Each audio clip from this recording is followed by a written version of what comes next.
All right, so now we're going to move on to page 39 in version 6.0 of the Self-Led Project. What is self-leadership? So I'll be reading and maybe doing a little discussion around this.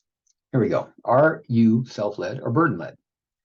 This distinction is important because automatic, involuntary reactions influenced by burdened parts make it difficult to respond to circumstances with presence and clarity.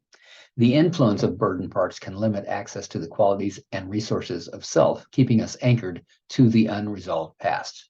And I would offer also anchored to and limited by the very limited resources and qualities of burden parts that are still stuck in that past. We are often influenced in helpful ways by our parts. Without their help, we may not take the actions needed to connect socially, respond to safety threats, or to turn creative ideas into plans, systems, solutions, and art. Imagine a young child who walks into a new building with a parent. There is minimal feedback from the external environment that offers familiar comfort. So the child responds based on the cues of the parent. If the child sees that the parent is calm, they will relax. If the child sees the parent is concerned, they may be worried and fearful. In our internal family system, parts respond to leadership and guidance just as a child does. If dominant parts of the system are reactive, parts respond in kind. When there is enough self-presence that the qualities of self are the dominant internal influence, parts reflect self-qualities in their response. This is the difference between being self-led and being burden-led. What drives our reactions when influenced by burden parts is the energy of the burden rather than the energy of self. By bringing awareness to this distinction, we can begin to build relationships based on trust between burden parts and self.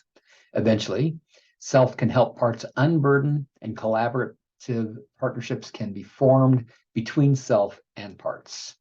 A self-to-part collaboration combines the qualities of self with the experience and specialized skills of our parts. Life experiences then move beyond protection and survival to power, presence, and choice. The amount of self-leadership in a system is determined by parts. If they trust self, they will make room.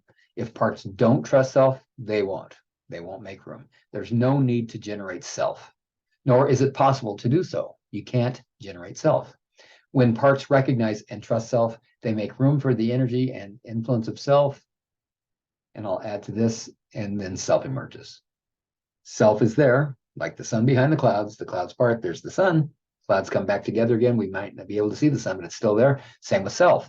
Parts get busy, they're activated, and they block the qualities and resources of self to some degree. Even with the full cloud cover, I'm looking out my window right now, there's still sunshine. And the reason I know that is because it's not dark outside. I can't see the sun, but I'm still benefiting from the sun rays. Parts, even when they're activated, even when they're burdened, there's still self coming through. It's just that if they'll make more room for self, they'll have more access, and we will have more access to the qualities and resources of self. So let me pick it up again. The amount of self-leadership in a system is determined by parts. If they trust self, they will make room. If parts don't trust self, they won't. There's no need to generate self, nor is it possible to do so. When parts recognize and trust self, they make room for the energy and influence of self. Until then, the unhealed and burdened wounds, let me try that again. Until then, the unhealed and burdened parts of an internal family compete for control and leadership. As you get to know your parts and distinguish the relationships between them, you may notice a familiar dynamic. Parts develop relationships with each other that are like the relationships you experience in your external life. Some relationships are relaxed and collaborative with agreements that work for both parties. Other relationships are strained and unequal with elements of domination and submission. Either way, for there to be leadership, there must be a relationship between persons or parts. The curiosity and compassion of self will help develop trusting relationships with your parts. Eventually, this can create an opening for self-leadership, which can be distinguished by the qualities of the 8 C's.